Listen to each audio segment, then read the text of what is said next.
Bienvenidas y bienvenidos a una sesión más de Aprende en Casa 3.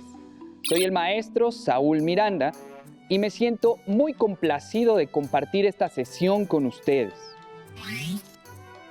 Antes de iniciar, les exhorto a que sigamos practicando las medidas de prevención. El lavado de manos con agua y jabón por lo menos durante 20 segundos. Mantener la sana distancia alejándonos 1,5 metros de las demás personas y usar el cubrebocas correctamente, es decir, protegiendo nariz y boca. De esta forma contribuimos a prevenir el contagio. El propósito para esta sesión es reconocer las causas de la Primera Guerra Mundial. Recuerden que para realizar anotaciones solo necesitan lápiz o bolígrafo, cuaderno y su libro de texto para profundizar y ampliar sus conocimientos acerca del tema. ¿Están listas y listos? ¡Comencemos! Para iniciar, les compartiré un poema del joven inglés Wilfred Owen, quien se alistó en 1915 y vivió la guerra de trincheras durante la Primera Guerra Mundial, herido y afectado por neurosis de guerra. Lo internaron en un hospital y en 1918 se reincorporó al frente solo para morir. Faltaba muy poco para que finalizara el conflicto. Entre su obra, su poema más famoso se titula Dulce et decorum est. Dulce y decoroso es morir por la patria. Este fue dedicado a Jessie Pope, una periodista inglesa que durante la Gran Guerra, a través de sus escritos, alentaba a los jóvenes a alistarse, impulsando sus ánimos con consignas a la patria. Él le respondió: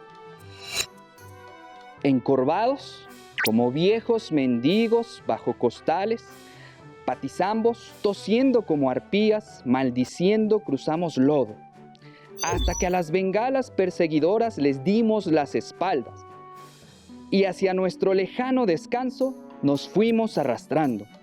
Hombres marchaban dormidos, muchos habían perdido sus botas, pero cojeaban, calzados con sangre, todos iban rengos, todos ciegos, borrachos de fatiga, sordos incluso a los silbidos. De obuses de gas cayendo suavemente atrás, ¡gas! ¡Gas! ¡Rápido! Un éxtasis de torpeza, poniéndose las toscas máscaras justo a tiempo. Pero alguien seguía gritando a voz en cuello y tropezando, y debatiéndose como un hombre entre fuego o lejía. Borroso, a través de los vidrios nublados y gruesa luz verde, como bajo un mar verde, lo vi ahogándose. En todos mis sueños sin remedio ante mi vista, se hunde hacia mí escupiendo, asfixiándose, ahogándose. Si vieras los ojos blancos retorciéndose en su cara como la de un diablo enfermo de pecar, si pudieras escuchar con cada sacudida la sangre de viles, incurables pústulas sobre lenguas inocentes, amiga mía, no les contarías con tan alto gusto a niños ardiendo por alguna gloria desesperada la vieja mentira, dulce et decorum est. Pro patria mori, dulce y decoroso es morir por la patria. Hasta aquí el poema. Un testimonio cruel, ¿cierto? Como todo lo que producen las guerras. De acuerdo con este texto, ¿qué impulsaba a los jóvenes a enlistarse a las tropas de su país? ¿Qué relación tiene este escrito con las causas de la Primera Guerra Mundial? ¿Qué elementos característicos de esta guerra se mencionan? Exacto, hace referencia al uso del gas como arma y las máscaras para su protección. Sobre las causas, conozcámoslas. La Gran Guerra que se libró entre 1914 y 1918 se pensó sería la guerra que acabaría con todas las guerras. Además, se imaginaron que su duración sería cuestión de pocos meses. Esta guerra tuvo un costo de millones de vidas y fuerte la decepción de la población ante los frustrados ideales de que el progreso propiciaría la estabilidad que regiría la vida de las personas. Políticamente, cambió las fronteras territoriales e incidió en la desintegración de los imperios que se conservaban, lo que permitió que muchas comunidades lograran separarse y se crearan nuevos estados nacionales. La Primera Guerra Mundial, como se le conoció más tarde, se extendió fuera de Europa e involucró a 32 países. Su principal causa fue el imperialismo. Como recordarán, el desarrollo de la Segunda Revolución Industrial propició la necesidad de materiales como hierro y carbón, así como tungsteno y manganeso para fabricar acero y cobre, además de materias primas como algodón, caucho, marfil y maderas. Así, los países industrializados comenzaron a buscar territorios que les proporcionaran estos recursos para sus fábricas, además de mano de obra barata y consumidores para sus productos. La competencia por las colonias, el control de rutas marítimas y la búsqueda de influencia en mercados regionales generaron tensiones, sobre todo porque algunos países cuya formación y desarrollo industrial fue tardío habían quedado fuera del reparto de África, el sur y el sudeste de Asia y Oceanía, que hicieron para sí las grandes potencias. Alemania, una naciente potencia, comenzó un desarrollo industrial acelerado, por lo que su descontento por los territorios que poseía y la demanda de colonias fue en aumento. En 1870, anexó las provincias de Alsacia y Lorena, que pertenecían a Francia, lo que generó que parte de la población francesa comenzara a exacerbar posturas antialemanas. Durante la industrialización, aparecieron innovaciones como el ferrocarril, los telégrafos y los barcos de vapor. Estas tecnologías se vieron también acompañadas de la invención de nuevo armamento. Por ejemplo, los fusiles de repetición, que permitían que un soldado disparara alrededor de 15 veces sin tener que recargar. Anteriormente, cada disparo necesitaba una nueva carga. También aparecieron las primeras ametralladoras, que permitían realizar hasta 10 disparos por segundo. Se utilizaron además tanques, aviones y, por primera vez, submarinos. A estos instrumentos de guerra habrá que agregarle el desarrollo de armas químicas. Estos dispositivos estaban diseñados para liberar sustancias tóxicas con el fin de causar lesiones o la muerte. Si bien comenzaron a agredirse con gases lacrimógenos, que técnicamente no son armas químicas, pues sus efectos pasan en algunos minutos, la competencia entre ambos países combatientes inició una carrera armamentística. Para 1915, los alemanes emplearon por primera vez el gas cloro, el cual fue pronto sustituido por otros más letales como el gas mostaza o el fósgeno, que mata por asfixia. En la carrera armamentística tomaron la delantera Alemania y Francia. Después se sumaron otras naciones como el Reino Unido, Estados Unidos de América, Italia, Rusia y el Imperio Austrohúngaro. El siguiente video nos permitirá identificar cómo la principal causa de la Primera Guerra Mundial forma parte de un proceso que se inició desde la industrialización. Gradualmente, la industrialización se extendió a otros países europeos, así como a Estados Unidos, y se vivió un periodo de prosperidad económica. Además, en el siglo XIX, se expandieron las rutas marítimas y las líneas de ferrocarril. También se descubrieron nuevas fuentes de energía como el petróleo y la electricidad. A ese proceso se le conoce como la Segunda Revolución Industrial. Como consecuencia, las naciones industrializadas comenzaron a extender su poder hacia regiones con menor desarrollo en África y Asia, muchas de las cuales poseían valiosas materias primas que eran necesarias para la producción.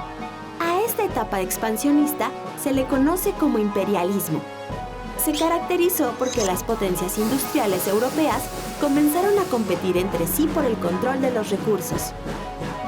La burguesía, mientras tanto, se fortaleció aún más y dominó los ámbitos económico, político y social. Grandes compañías industriales y financieras se establecieron en diversos países. Bajo estas circunstancias, al iniciar el siglo XX, el mundo estaba repartido y lo dominaban los grandes imperios coloniales europeos que rivalizaban entre sí. Las naciones no pudieron resolver sus diferencias de forma pacífica. Así, los intereses económicos e imperialistas se convirtieron en un factor definitivo para que estallara la Primera Guerra Mundial en 1914. Con la firma en Francia del armisticio de Compiègne entre los aliados y Alemania, se puso fin a las hostilidades, con lo cual terminó la Primera Guerra Mundial, luego de una etapa de fatiga en ambos bandos. Otra de las causas fue el fortalecimiento del nacionalismo. Dos regiones en particular cimentaron la posibilidad de una guerra: el norte de África y los Balcanes. Al comenzar el siglo XX, la rivalidad entre las potencias había aumentado por afianzar el control de sus colonias. En África, nuevamente Alemania, como nueva potencia industrializada, en su intención de adquirir más colonias, apoyó a Marruecos en su lucha de independencia contra Francia, por lo que casi entran en guerra en 1905 y 1911. En la otra zona, el debilitamiento del Imperio Otomano en la península de los Balcanes y el resurgimiento de los nacionalismos en esa convulsa área creó un polvorín. Serbia formaba parte del Imperio Otomano y para 1882 obtuvo su autonomía y se convirtió en un estado independiente. Lo habitaban individuos de origen eslavo. Por una parte, los nacionalistas serbios querían integrar a las provincias de Bosnia-Herzegovina para tener acceso al mar. Pero esas provincias tenían la protección de Austria-Hungría, quien se las anexó en 1908. Por otro lado, otras comunidades eslavas luchaban por separarse, ya fuera del Imperio Otomano o del Austrohúngaro, para anexarse a Serbia y conformar un solo estado eslavo. Rusia también tenía intereses en la salida al mar, por lo que apoyaba el paneslavismo de los serbios. Paneslavismo fue un movimiento de ideología nacionalista que durante el siglo XIX tenía como finalidad la unidad política y cultural de todos los pueblos eslavos. El apoyo de Rusia fue visto con recelo por el Reino Unido. Sin embargo, el expansionismo económico y de comunicaciones de Alemania produjo un acercamiento entre Rusia y Reino Unido. En contraparte, Alemania y Austria-Hungría querían evitar la unión serbia y la presencia de Rusia en la península. En este ambiente de tensión, las naciones hicieron alianzas. Desde 1882, Alemania, Austria-Hungría e Italia formaron la Triple Alianza. Fueron conocidos como los imperios centrales. Los tres se comprometían a que si uno de los países entraba en guerra, responderían conjuntamente. Con el fin de contrarrestarlos, Francia y Reino Unido se aliaron en 1904 y en 1907 se integró Rusia, quedando conformada la Triple Entente. Estos países fueron después conocidos como los países aliados. Si bien, como estudiaron en la sesión previa, no hubo enfrentamientos armados que implicaran a todas las potencias entre los años 1871 y 1914. Las condiciones que presentaba cada país debido al nacionalismo, el imperialismo y el desarrollo de la industria armamentista pusieron a estas naciones en un continuo estado de alerta, listas para hacerse la guerra en cualquier momento, y ese momento llegó. Una de estas comunidades eslavas era Bosnia, que estaba administrada por el Imperio Austrohúngaro. Para prevenir la posible separación, El emperador Francisco José optó por invadirla y anexarla al imperio en 1908. Los nacionalistas lucharon por la separación enfrentándose a los ejércitos austriacos. En junio de 1914, el archiduque Francisco Fernando, sobrino del emperador Francisco José y heredero al trono de Austria-Hungría, viajó hacia Sarajevo, capital de Bosnia, para inspeccionar cuarteles. El día 28, mientras atravesaba la ciudad en compañía de su esposa, fue asesinado por un grupo de separatistas bosnios que fueron capturados y severamente castigados. Este evento produjo una fuerte tensión entre Serbia y el Imperio Austrohúngaro. Austria-Hungría lanzó un ultimátum a Serbia y le exigió que reprimiera a los nacionalistas bosnios que desde su territorio impulsaban la separación. Cuando el imperio obtuvo el respaldo de Alemania, le exigió 4 puntos a Serbia que consistían en acabar con la propaganda y las acciones contra el imperio y la participación en las investigaciones para castigar el asesinato del archiduque. Serbia rechazó este último punto. Ante la negativa, Austria-Hungría le declaró la guerra a Serbia y poco a poco se sumaron otras naciones a un conflicto que se extendería por más de 4 años. Tras la declaración de guerra, el sistema de alianzas establecido en los años anteriores entró en acción y fue determinante para la propagación del conflicto. Rusia no estaba formalmente aliada con Serbia, pero la apoyó en contra de Austria-Hungría, la cual formaba parte de la Triple Alianza, que había sido creada más de 30 años antes. El 28 de julio de 1914 inició la guerra. Rusia movilizó tropas a la frontera rusa-austrohúngara. Alemania exigió a Rusia que cesara la movilización o le declararía la guerra. Rusia lo ignoró. Alemania le declaró la guerra a Rusia y a Francia. Días después, Alemania le exigió a Bélgica, que tenía un estatuto de neutralidad, que le permitiera el paso de sus tropas.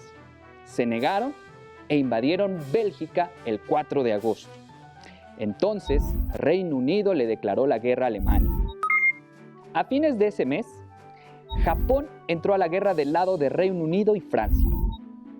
Italia, que había iniciado con los países del centro, se cambió de bando en mayo de 1915.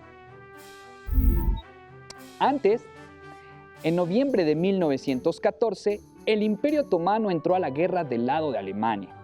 Bulgaria lo hizo también en octubre de 1915. Por su parte, Grecia y Rumania se unieron a la Triple Entente en 1916. Estados Unidos de América ingresó al conflicto en 1917, después de conocerse el telegrama Zimmermann, enviado por Alemania a nuestro país, donde se le proponía al gobierno mexicano una alianza militar contra el vecino del norte para recuperar los territorios perdidos en el siglo XIX. Después de los avances iniciales de Alemania en Francia y en Polonia, la guerra se estancó con grandes líneas de trincheras en 1916, en una guerra de desgaste que no podía ser resuelta.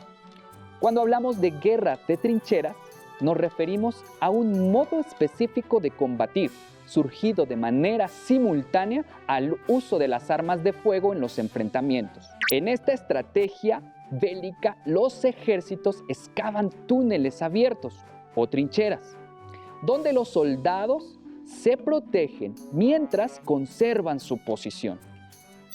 Las nuevas estrategias y el nuevo armamento de alto alcance trajeron como consecuencia que, durante la Primera Guerra Mundial, las tropas permanecieran inmóviles por largos periodos de tiempo. Podían esperar atrincheradas durante semanas en lo que recibían la orden de atacar o replegarse. Posteriormente, en 1917, Alemania declaró la guerra submarina, misma que llegó a las costas de Estados Unidos de América y de México. Como mencionamos, los submarinos formaron parte de las nuevas innovaciones de la guerra. Los restos de uno de estos fueron localizados por arqueólogos náuticos en las costas mexicanas. Conozcamos su historia a través del siguiente video.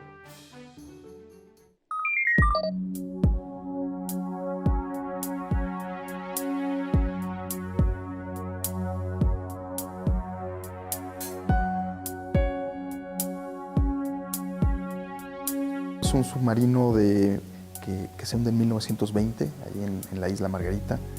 Es un submarino de la clase H1 que peleó en la Primera Guerra Mundial. Entonces jugó un papel importante en la defensa de las costas americanas, atlánticas, durante esos años, ¿no?, de principios del siglo XX. En un viaje ya pasando el Atlántico al Pacífico y yendo a su nuevo destino en California, es que se encuentran con la isla Margarita y pues siempre fue una zona peligrosa, una zona de brumas tremendas y pues es muy factible estrellarte contra esta punta sur de la isla Margarita. Entonces el submarino pues no iría navegando bajo el agua, iría navegando en superficie y pues no vieron que ya estaban a la altura de la punta Tosca, se les pasó algo y pues pegaron con una piedra, lograron encallar el submarino en la playa, pero es al momento de tratar de sacarlo de ese encallamiento que se les hunde, ¿no?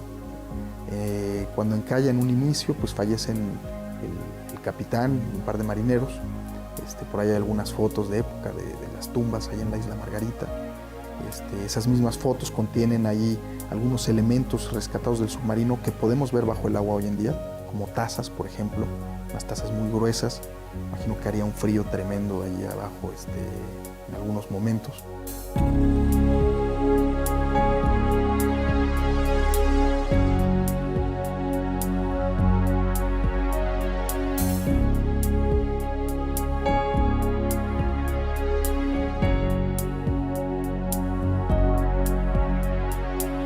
Y a principios de este año fuimos con el arqueólogo Kotaro Yamafune, que es uno de los grandes expertos hoy en día en la fotogrametría subacuática.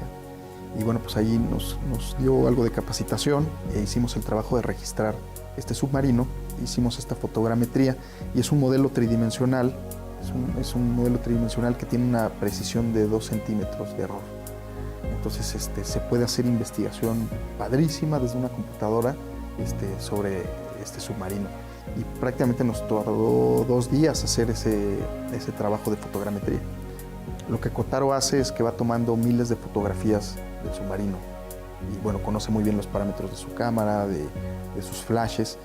Hace después un mosaico con estas fotografías y estas fotografías todas traen información del ángulo en que se tomó la fotografía. Y en otro programa, con esa información ya es que se convierte en un modelo de tercera dimensión. Entonces es una técnica padrísima que estamos ya implementando en la Subdirección de Arqueología Subacuática como la técnica que pues, mejores resultados nos puede dar, sin duda, y con un ahorro brutal de tiempo y de esfuerzo económico. Pues hay como mucho material fotográfico sobre el submarino, sobre el evento, el submarino encallado, y ahorita estamos colaborando con gente de la Universidad de Texas A&M, el AINA, el Institute of Nautical Archaeology, y tenemos ya un doctorante que está haciendo su tesis sobre este submarino, y con eso podremos pues reconstruir muy bien el papel que jugó durante la Primera Guerra Mundial esta clase de submarinos, porque eran toda una serie de submarinos H1. En particular para el INA lo que va a ser muy importante aquí es lo que hagamos con la población local. Es decir, esta fotogrametría, por ejemplo, nos sirvió para ya generar modelos 3D que hemos impreso en plástico y que pensamos llevar a la escuela local, al puerto de Alcatraz. Es una población muy pequeña, de un centenar de gentes, y que en la escuela pues, los niños se familiaricen ya con este submarino y lo conviertan parte de su patrimonio, aunque sea, digamos, propiedad norteamericana por ser un buque de bandera, pero finalmente está en nuestras aguas y puede ayudar a la comunidad a generar recursos. Entonces un poco lo que estamos ahí haciendo es como un proyecto piloto de trabajo con la comunidad, ¿no?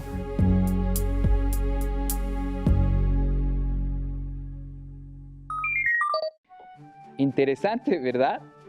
Además de los submarinos, con la finalidad de terminar con el estancamiento generado por la guerra de trinchera, se desarrollaron los tanques, que podían vencer a las metralletas y avanzar entre las filas enemigas. También, la aviación desempeñó un papel en la guerra.